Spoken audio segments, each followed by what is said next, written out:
একটি ছেলে অফিস শেষ করে রাত 12টায় বাসায় ফিরছিল। এমন সময় একটি মেয়ে এসে তাকে জিজ্ঞেস করলো, আচ্ছা, এই ঠিকানাটি কোথায়, আমাকে একটু বলবেন প্লিজ? ছেলেটা তখন কাগজটি হাতে নিয়ে দেখলো ঠিকানাটা এখান থেকে 70 কিলোমিটার দূরে। ছেলেটি তখন মেয়েটিকে জিজ্ঞেস করলো, আপনি এই ঠিকানায় যাবেন? মেয়েটি বলল, হ্যাঁ, আমি এই ঠিকানায় যাব। ছেলেটা তখন মেয়েটাকে বলল, কিন্তু এই ঠিকানা তো এখান থেকে আরও 70 কিলোমিটার দূরে। আপনি একা একটা মেয়ে এত রাতে এই ঠিকানায় কেমন করে যাবেন? ছেলেটার কথা শুনে মেয়েটা বলল, জানি না, কিন্তু আমাকে যেতেই হবে। তখন ছেলেটা মেয়েটাকে বলল, কারণটা কি জানতে পারি? মেয়েটা বলল, আসলে আমি বাড়ি থেকে পালিয়ে এসেছি। তখন ছেলেটা বলল, আপনি এত রাতে কেন বাড়ি থেকে পালিয়ে এসেছেন?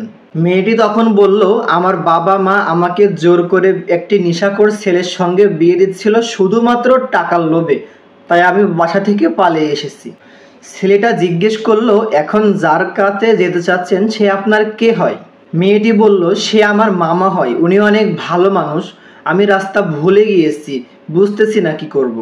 মেয়েটার কথা শুনে ছেলেটা বলল, আপনি চাইলে আজকের রাতটা আমার বাসায় থেকে যেতে পারেন, যদি আপনি কিছু মনে না করেন। মেয়েটা বলল, আপনার বাসার লোক কিছু বলবে না? তখন ছেলেটা বলল, না, আমি একাই থাকি, তাছাড়া আপনি তো কাল সকালে চলে যাবেন। ছেলেটার কথা মতো মেয়েটা তার বাসাতে যেতে শুরু করলো।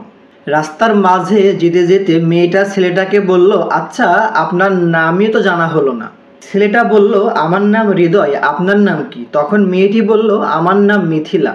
মেয়েটার নাম শুনে হৃদয় বলল, বেশ সুন্দর নাম তো আপনার। এরপরে দুজনে গল্প করতে করতে বাসায় চলে আসে। বাসায় আসা মাত্র হৃদয় মেয়েটিকে জড়িয়ে ধরে। মেয়েটি তখন বলল, এই কি করতেছেন আপনি? হৃদয় তখন বলল, তোমাকে একটু ভালোবাসা দেওয়ার চেষ্টা করতেছি। মেয়েটা ছেলেটাকে বলল, প্লিজ আমার কাছে আসবেন না, আমি চিৎকার করব। হৃদয় তখন হাসতে হাসতে বলল, তোমার চিৎকার কেউ শুনতে পারবে না, আশেপাশে কোনোই ঘরবাড়ি নেই। কথাটা বলেই হৃদয় মেয়েটির ওপর ঝাঁপিয়ে পড়ে। তখন মেয়েটি নিজেকে বাঁচানোর অনেক চেষ্টা করে, কিন্তু ছেলেটার হাত থেকে মেয়েটা নিজেকে রক্ষা করতে পারে না। ছেলেটা মেয়েটাকে নষ্ট করেই ছাড়ে। এমন সময় মেয়েটির দু চোখ বেয়ে অঝরে পানি পড়তে থাকে।